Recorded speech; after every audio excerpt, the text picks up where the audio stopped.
Well, no, I'm asking God to help me right now. And I'm just kidding. But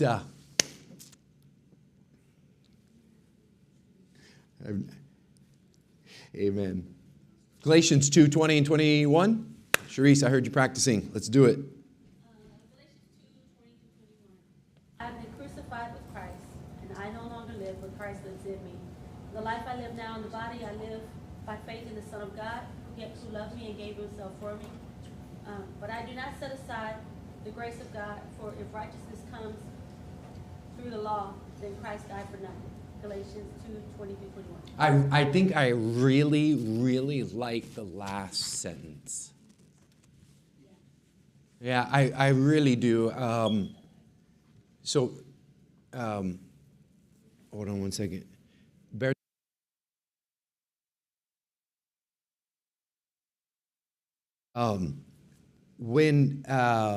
If Christ, okay, say it again. By the law, then Christ died for nothing. So in vain, I think another scripture says, died in vain, died for nothing. If we can attain perfection or heaven without Christ, then there was just no reason that he came. Basically, what he's saying is everything that we're doing is absolutely nothing if we can find any other way to heaven except through Jesus Christ. So his crucifixion is everything. Everything. His resurrection confirmed, validated his entire word. Everything that he said is validated in the resurrection through his crucifixion. So very good. Anybody else? Volunteers? Galatians 2:20 and 21. Yep, James?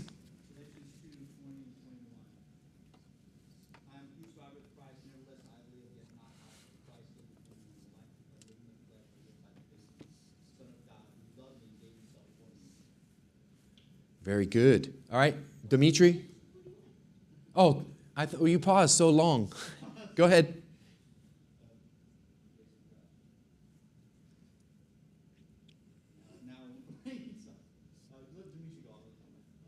I'll get back to you.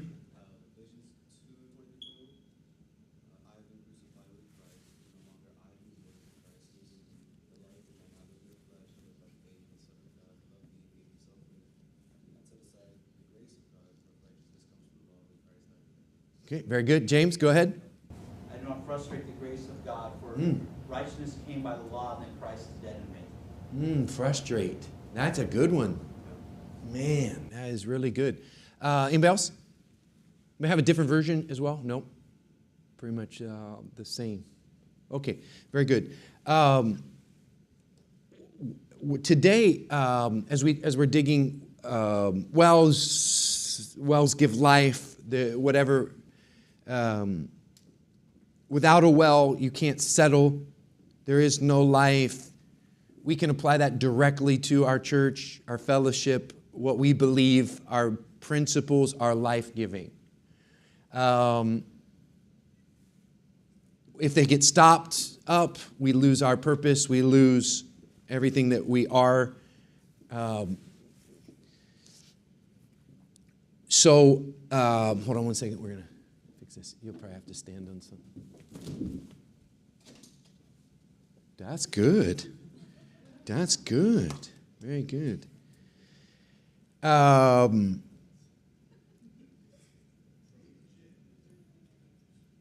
We recorded that too. Instead of me doing a recap of all the things and just talking, what are some of the highlights that you remember these past studies, digging wells, something that stuck out to you, an impression that's been made on you? Maybe it's a personal responsibility. I think I mentioned mine last week was intentionality. That, man, you take your foot off the gas for 1 second on keeping the well flowing and unstopped up, it's so fast. Before you know it, it will dry up. Especially when it comes to discipleship and working with people, it's got to be intentional. So that's my takeaway, big time in this one. Anybody else? Anybody? James? I think a lot of times we think of like the stock wells, and I think that's important to dig them up again. Okay, right. For them to fade away. Okay. I think you could easily say that because we're the ones maintaining those wells now.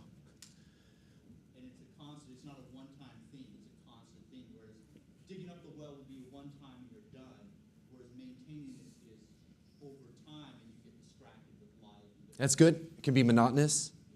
What are the reasons why, other than monotony, would you say that maintaining the well is harder than actually digging it the first time?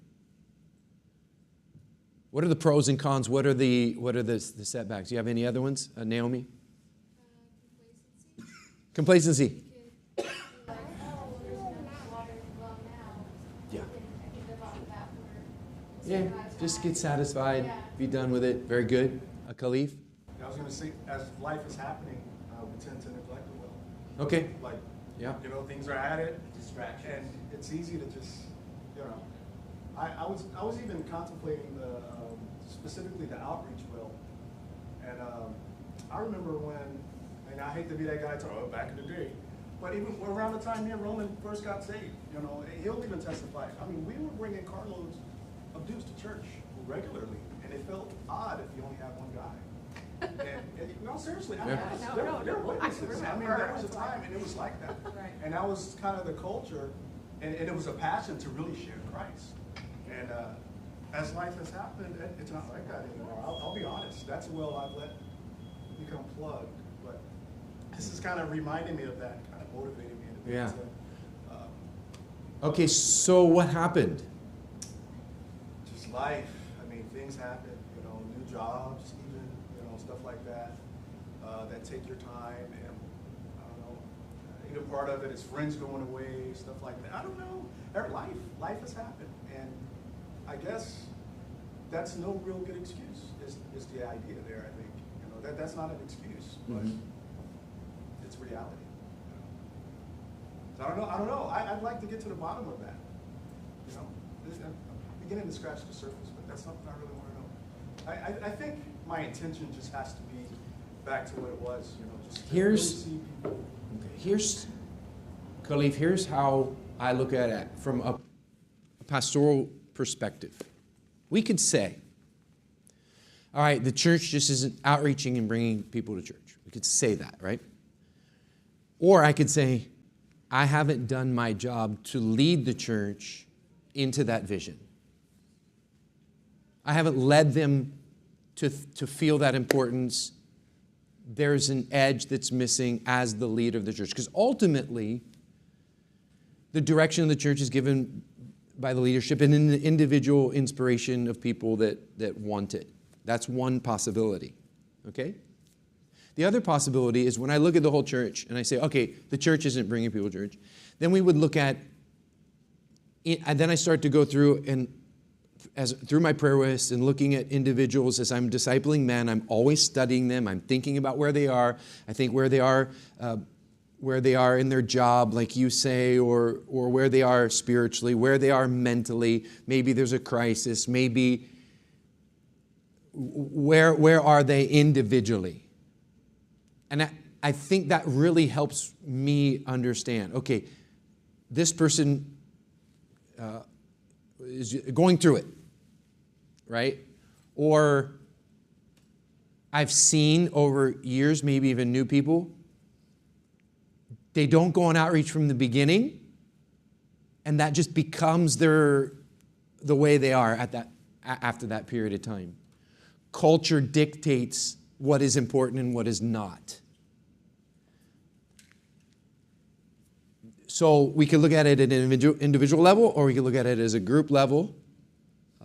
That's kind of how I look at it. Dimitri? No, not as being like the main issue of maybe why more wells are maintaining are not there, but it could be fair to say also how the world has been going, like how things have been getting worse. Okay. Like I guess the environment for thinking those people are closed ears, closed mind, not like they're seeking other ways of information, other ways of seeking God, or instead of Okay. like there's a shift in the environment, shift in the world. Okay. So, in general, after a dictatorship change in a country, people are open. Dictatorships fall, we send missionaries there, people are open. Argentina was very wealthy for a long time. Very, very wealthy. High among the countries of wealth. Their economy crashed. People were open. Crisis opens people up. There are seasons. There are times. Do those seasons, those times, those windows, do you think that is a reason, I don't know if it's a good one, I don't know, of trying to get people to come to church? I don't know. Is it harder now? Could be, maybe not. I don't know. I don't know that I want to confess it completely and like seal the deal. Just people are closed, so no deal. I don't know. It's a good thought though. Yes, James? So I've always thought that like God's desire is to save anybody, and he's almost, as opposed to like looking for an excuse to not save people, he's the reverse. He's looking for any reason I can save somebody. Just give me a reason and I'll save them.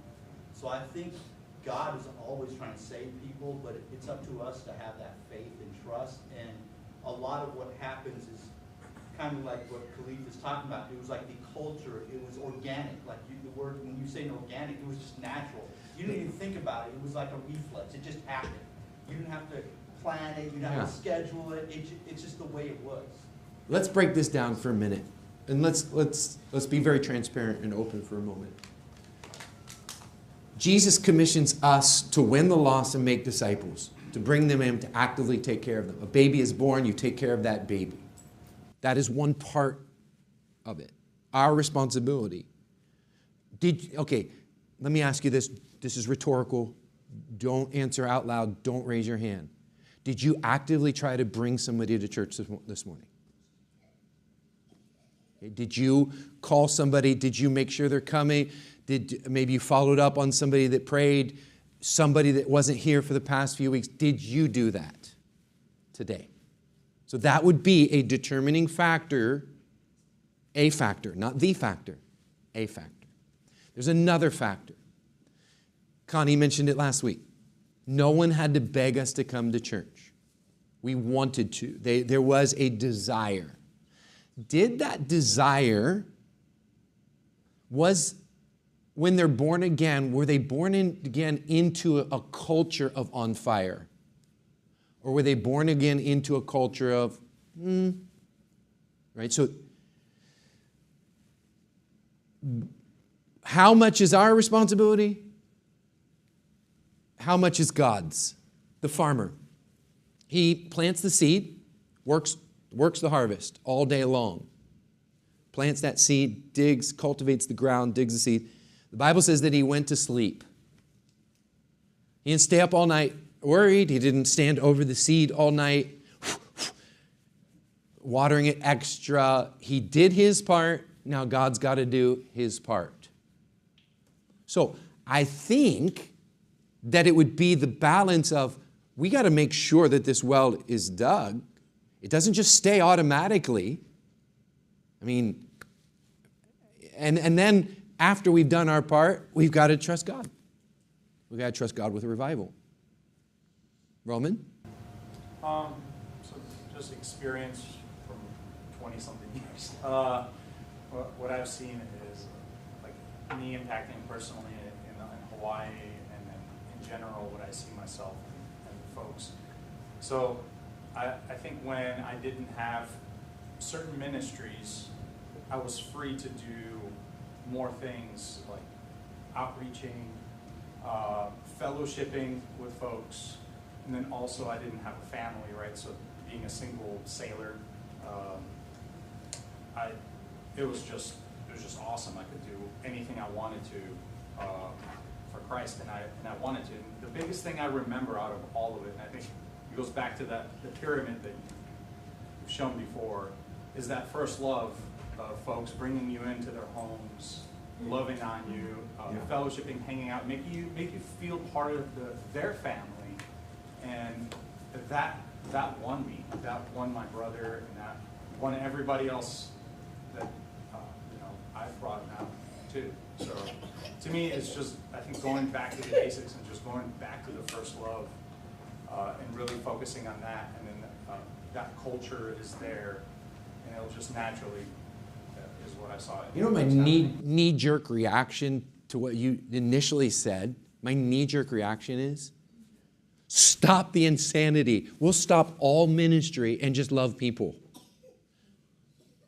My knee-jerk reaction would be, okay, let's lower trying to be professional and higher following up and loving people. Let's pull back all the ministries and love people. Because if you kill the goose that's laying the golden eggs, you have no more golden eggs. There's no purpose.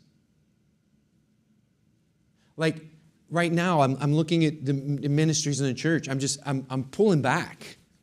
Right? We got to grow people and develop people and new people and love. And if ministry gets in the way of that, shame on us. Shame on the leadership. Shame on me. Shame on anybody that would say ministry is more important than the visitor that comes in.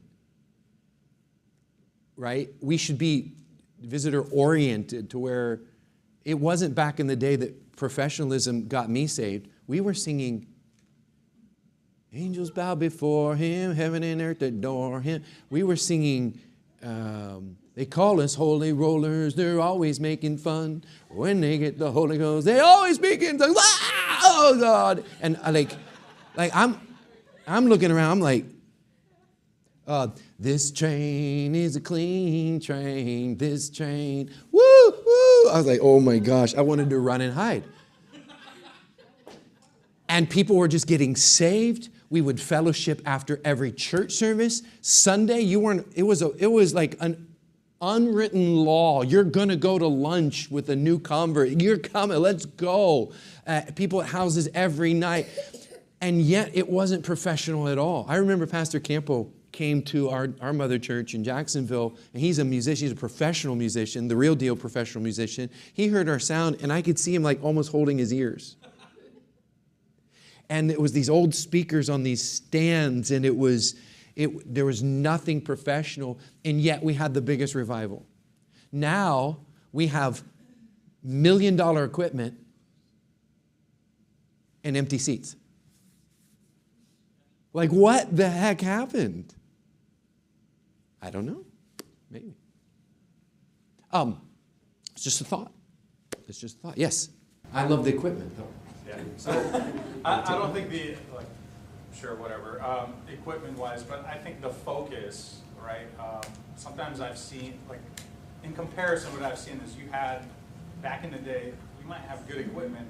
You had this core folks that would do ministry, and the rest would outreach and fellowship. Yeah. You didn't have, 20 people in ministry. You literally had maybe 10. And that's it. And then the rest, they would go out there outreach. But I remember, the core, they would work hard, but that's all they did. And then they released everybody else to do, the fellowshipping, the loving, and they didn't have that stress. We carried that stress and let them do the rest. So it's load balancing, I think, is what I've seen. But again, I don't remember any sermons. What I remember is being at folks' place and the one-on-ones I had in the car with folks. Like, I remember those conversations. And then the full car of dudes coming from Pearl Harbor into the church, like almost every Sunday. Like, people were crazy. I'm like, you stop by, I'm like, hey man, I'm going to church. Just because you dress nice, like, yeah, I want to go, let's go. And that's on base, but that's having people already, like, all right. I don't know. Yes. Okay, I'm going to go a little deeper because a lot of us got saved in military towns. And so we were so young, we had nothing. We were poor. We barely made it. We didn't care. We didn't care what we brought. Everyone brought stuff. It wasn't, and then people started getting out, and then they made no money even then. And we just carried it on. Being in a military town does help because you're around these people who are in the military that are away from family, a lot of backsliders that left home, went military, backslid. But then people started getting good jobs, people started making money. I think that was a lot of where then people focused on that because they were successful now. Most of these people didn't ever have money growing up. And so that focus switches because you like it. It's your flesh. I mean, who wouldn't? Like, The blessing became a curse? yeah. And I saw that even overseas. The amount of people that came into Argentina at first, no one had cars, and you want them to be blessed. But then people start getting cars, God blesses them, but then the focus changes because then they start missing church because of work. That goes into more of the focus than church. That's a good point. Charisse? I was just thinking about like I remember having the heart for outreach. Like we outreach all the time. I mean, Okay, let's just, what's changed with you? Go ahead. I'm not, well, older. Okay. That's one thing. I still have the heart for it. I'd love to go on outreach. I don't know. I think it's like everything, and like you're so like. I would go back to what Roman said with all the ministries that you're involved in, and you're just tired. Like it's like a lot. Like I said to you last week on Thursday. Well, not Thursday, but last week about Thursday, and you said we were gonna have the outreach on Saturday for the impact team. I'm just trying to relate it, but Yeah. And I said, why cancel Thursday outreach? Keep it. You know, like I think we have to. I know it's easier to say, well, I want the big push on Saturday, but I think it's building the environment where it's okay to go to outreach more than once a week. For myself, I know for myself, I'm talking for me. Like, it's easy for me to say, oh, well, it's canceled. I'll go on Saturday. But if you push the, I don't want to say push it, it's the heart of it. Like, I want to go. I don't want to go by myself, but I do want to go. And I think if we emphasize it, like, we can go more than once a week. Like, make it fun. Like, it used to be, I remember outreach being fun. We just outreached all the time. On Sunday, we would do this thing called Miracle Sweep. I thought it was crazy, but we loved it. We would, Saturday, in between church, we had drama practice, and choir practice, and all the practices. And then right before church, before prayer, we would go into a quick sweep, a quick miracle sweep outreach, just see who we could grab up. And it was almost like a challenge, like who can bring somebody, It was fun. It was. Now it's more like work. I don't want it to be like work. I want it to be fun. I want to go and see people get saved. What are we gonna do? Just gotta do it. You gotta change. Like I'm talking to me. Like I want to go. Like I was saying to someone, hey, why don't we do an extra outreach? And I said it, and then we never did it. Like I never planned it. I never called and said, hey, let's go on outreach. But I would love to do that. I would just go talk to somebody. Like it used to be more fun. Well, that's what I was going to ask you. Like, when those added outreaches, was there people in the church doing it? Because sometimes I feel like it's not run by a certain, like. No, it wasn't even run by anybody. No, that's what I'm saying. It wasn't even like a major outreach. It was just like, okay, we're going on Miracle Sweep. Anybody want to come? And they would just go. Whoever was available and could go, we would just go outside and go to the neighborhood that was right next to the church. Okay, so what are you going to do about the well that Khalid brought up about outreach? What are you going to do? I want to change. What? I want to change. I want to do Okay, more. all right. You want me to answer that question? Either one, whatever's on your heart. Okay, I was just going to talk about outreach because we're talking about it. We were discussing about doing something during the day on Thursday, and someone said, oh, but we have outreach. I was like, yeah, I know I have outreach. I can still do the things during the day, and then I know that 6:30 is outreach. And the person I was talking to, like, oh, but you're gonna be tired. I was like, I've been saved long enough that I know that Thursday outreach is what I'm supposed to do. Everything else, I work around that, and that's maturity. That's the heart of me. Like, yeah, I'm gonna be tired. Like, for example, yesterday I drove from West Virginia. I know I'm coming to church today. You just do what What we you do. gonna do? It's your heart, how Jesus changed your heart, and it's all for other people. So I just wanted to. Okay, so it's like your maturity. I've heard tired, tired, tired. Tired. I've heard tired. Khalif, then Roman. I still come. I think I kind of figured it out. Yeah. Oh, I'm stepping in. Language dictates culture. Right? Yes. Like we say church, church, church. Now it means a building, but that's not it at all, right? So outreach, we're saying outreach, outreach. And we've confined it to this period of time. Yeah. I'm guilty. But how many times I wasn't in that little block of time and I'm at Home That's true. Depot or something? Could That's have. what I was trying to say, yeah. Presents itself, Yeah. conversations Mhm, are struck sure. up.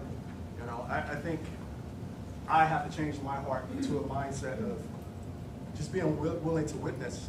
Like here I am with a perfect stranger and there's opportunity here.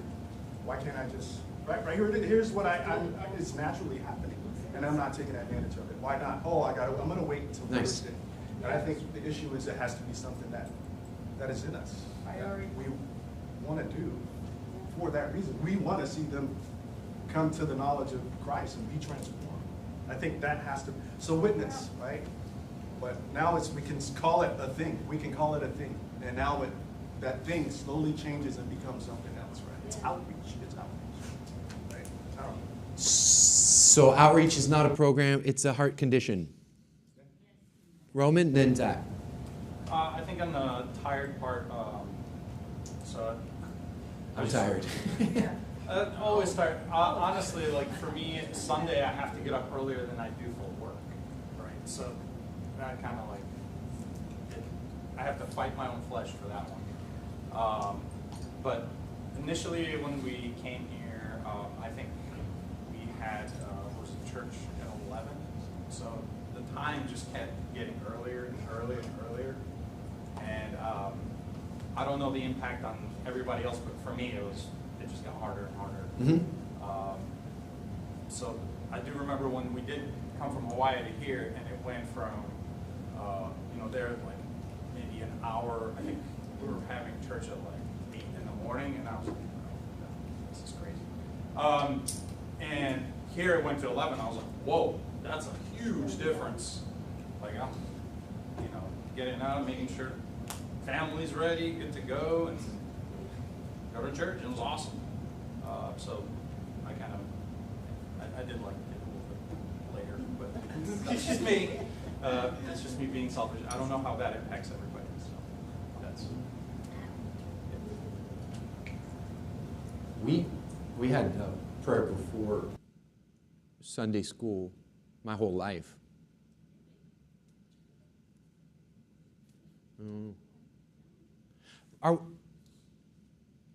We're getting older and softer?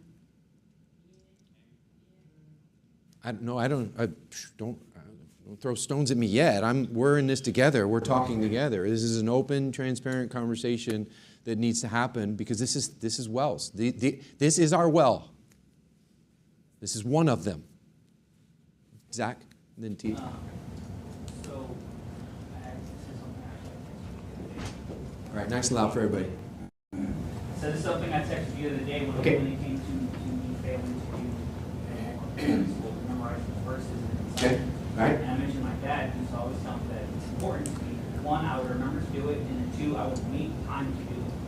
So I guess the question is really, and I'm just asking myself the same thing, how important really is this to us? Let's take this for an example.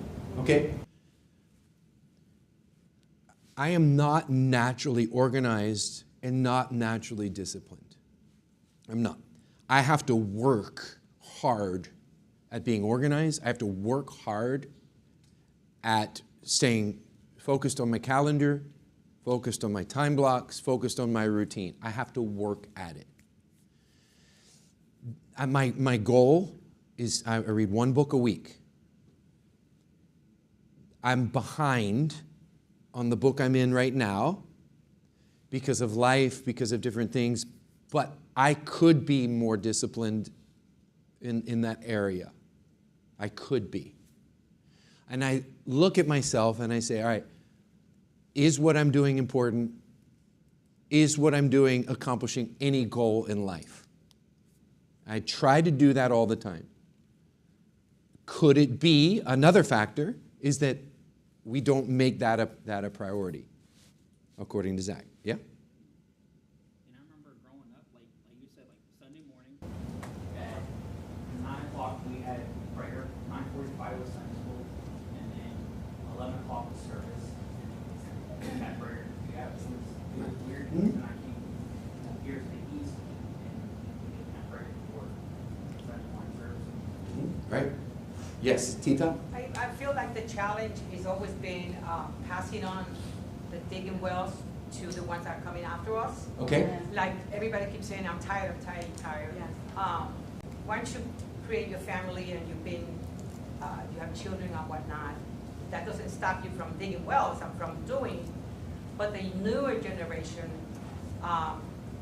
because of the way we live now, computers and whatnot, so many distractions, it's hard for them to step up. We have so many young people in the church. They should be the ones leading outreach. They should be the ones saying, let's have a Thursday night volleyball. Come. That's a part of outreach. We used to outreach on volleyball night. There was a lot of outreach in there. The things that were created to keep us together, in a sense. But the younger people that are, kids that are younger, that have more the energy to step up in the church and do those things that we used to do when we were the age. Yes. But we continue always as the core. That's my feel. If I dug the well, and I'm Abraham, and I gotta go to bed by 10, boy, you're getting up in the morning and you're gonna make sure this well is cleared out. Because I'm sleeping in till 6.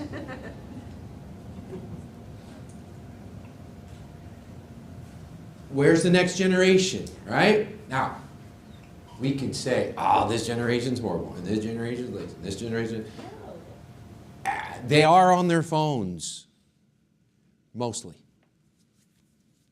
It does have an effect, but they don't know any different. So for me to say, you're always on your phone, this old guy's out of touch with reality. That is the way they've been. That is all they know. That is it. That's how they talk to each other at a table. They're sitting at a table with each other, texting each other, because they don't know how to have a conversation. Yes? I don't want to beat the youth up, because we as the older ones, we have to somehow figure out how to transfer ownership of those wells to them, right? It's like you said earlier about leadership, like if you're looking at it like, I can look at it like I feel, like that's how I feel with the young people, because like, how do we transfer it to them? I'll be talking to some young person and I'll trying to encourage them, just get involved and keep the heart and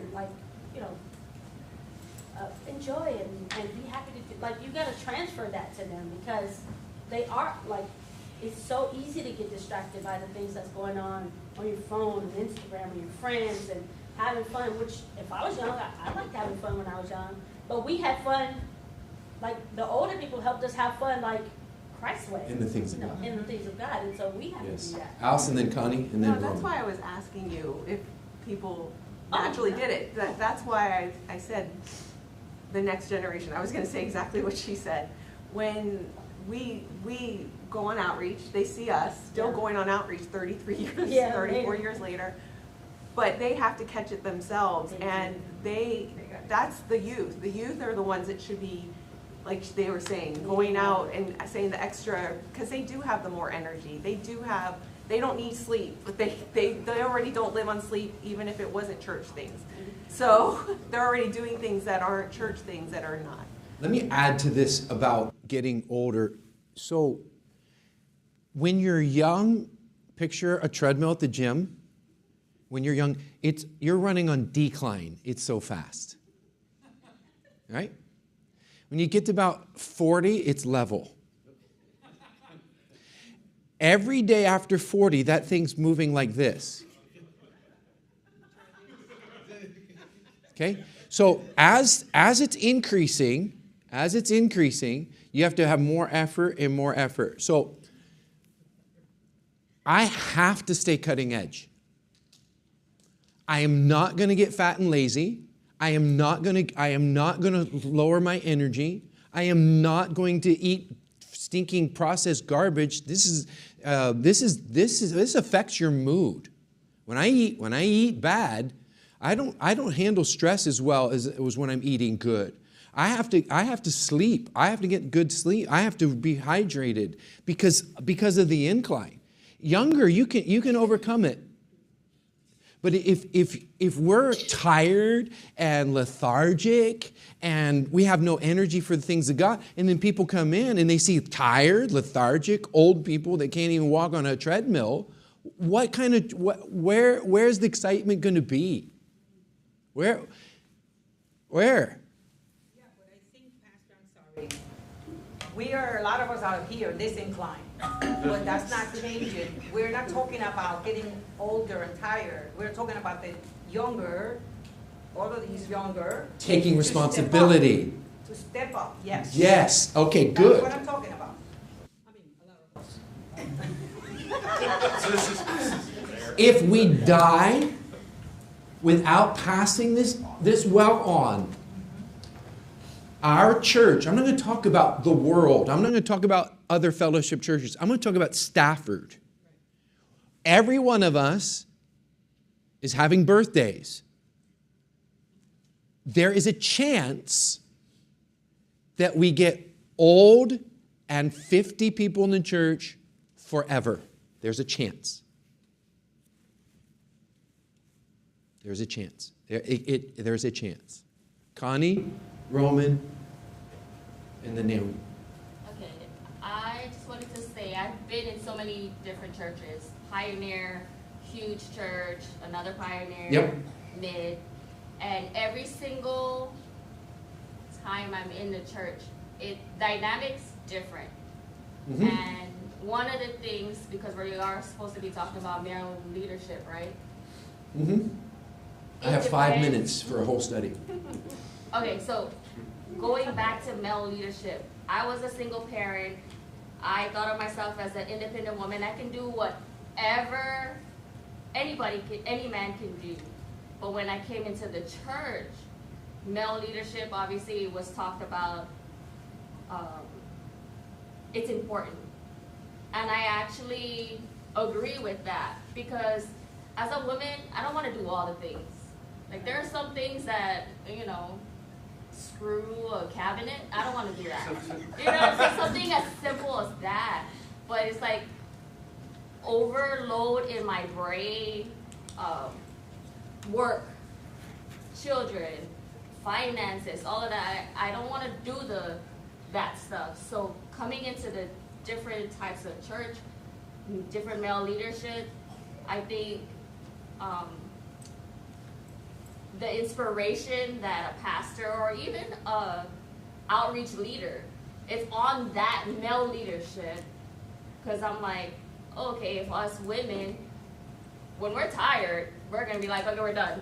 Oh, it's hot out here. Let's get out of here. But with the male leadership, like, oh, let's get 30 minutes in and then we're done. It's almost like, I don't know.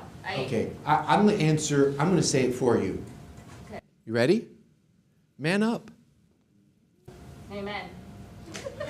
That's what Connie is saying. Man up. Dig the well, or we're going to lose it. Redig the well, or we're going to lose it. I'm tired. I guess we're going to rest in heaven. Roman, then Naomi. Yeah, I think for the younger generation, we have to prepare an environment for them to thrive here, right? So I think the Culture, right? Well, not just culture, but I think you have to assess the environment. And to me, I think most younger people, I think they're just like we were. They're lonely, broken. Yeah. Their families are all jacked up. But the best thing that speaks to them, I'm just going to keep beating a dead horse, is you bringing them into your life. into your home, fellowshipping with them, and then as a group, like I honestly remember the Bible studies at home, at people's homes, were more effective than anything else. Like just loving on people, having that place to go, for Belonging, sure. Yeah, and then from there, I was locked in. I was like, this is awesome. I want to come to church all the time. This is how everybody's living. So I think us as an older generation, sure, we're slowing down and things, but we need to have that heart. Sure, maybe you can't go to outreach as much because you're so busy, but you can open up your home. You can, invest in a young person. One of the big 5 factors is fellowship. That's one of the factors. Could it be big? Could it be good, really higher priority in the beginning? Sure. They've got to get developed through the dip. They've got to be able to read their Bible, come to prayer, come to outreach. Did you bring a new convert to outreach? If you're just always on the outreach and not looking or bringing somebody, it's holistic. It's the whole picture, right? Fellowship in the beginning locks people in. They want to be. They feel a part of a group. It's great. Naomi? I think perspective is really important, especially when it comes to understanding why it's like understanding that this is a privilege, that we have a privilege of serving God outwardly.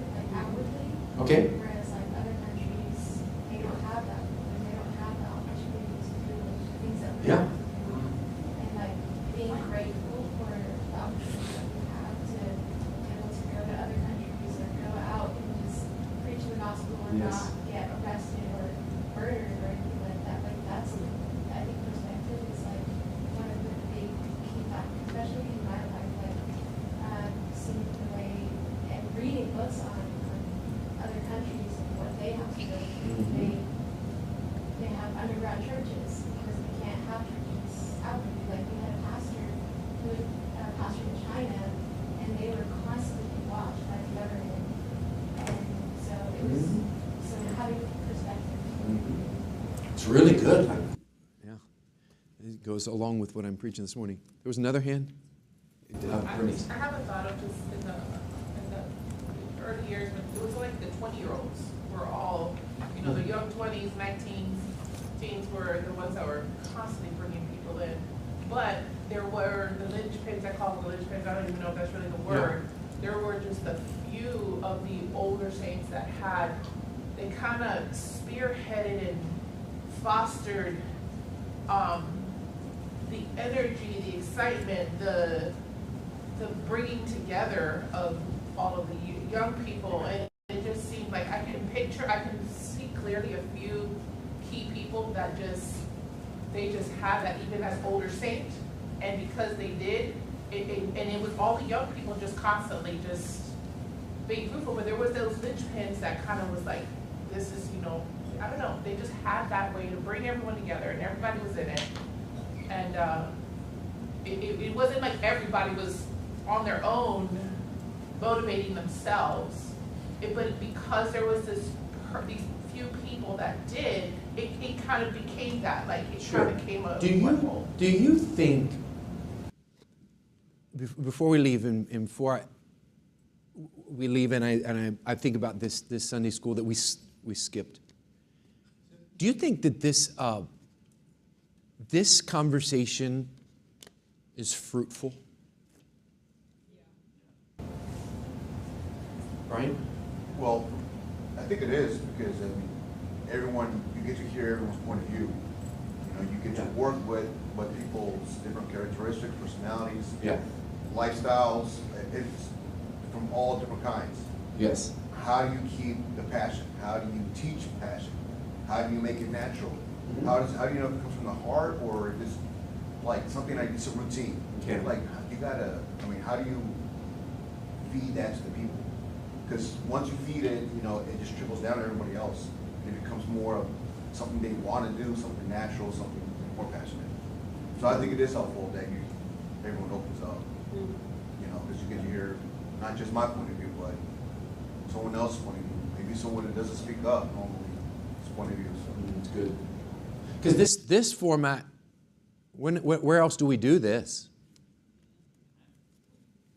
No, I don't know of another format that this would happen, where we'd be transparent, open, concerned together. James? So what Bernice touched on is really key, because we look at the Norfolk and we look at all these teenagers, but Philip Busick was leading them. I've had a conversation with Philip Busick. He's always trying to get the youth and get them involved and working with people, and that is the key. It's not just the youth.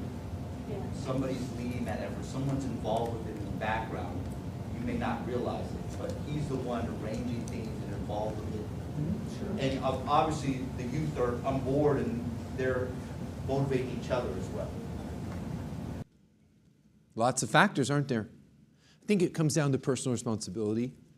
It has to. You have to own it. It has to be yours. As Khalif said, he's in Home Depot. Did I witness? Did I try to bring someone to church? Did I work with somebody that's new in the church? It has to come down to that personal responsibility. We're out of time. Sorry. Like, you have 20 seconds. Oh, yeah, go ahead. We also have to remember that the Holy Spirit, God is going to push us to speak or to do something outside of church, or just in listening to that. I mean, Khalif, you mentioned about the battery, and it's just reacting on that first push or the reminder. The Lord is always doing that, and so the opportunity is always there. It's whether we listen and we take, because that's in the end is what we have to answer to, not to what we didn't do, but what we, because of Christ, what we. Right. So somebody mentioned it earlier. God, or it was James Bola. God wants to save. He wants to. He's speaking to us. He's trying to reach us, and we're the answer. So it was a great talk, and I believe God spoke to us and helped us.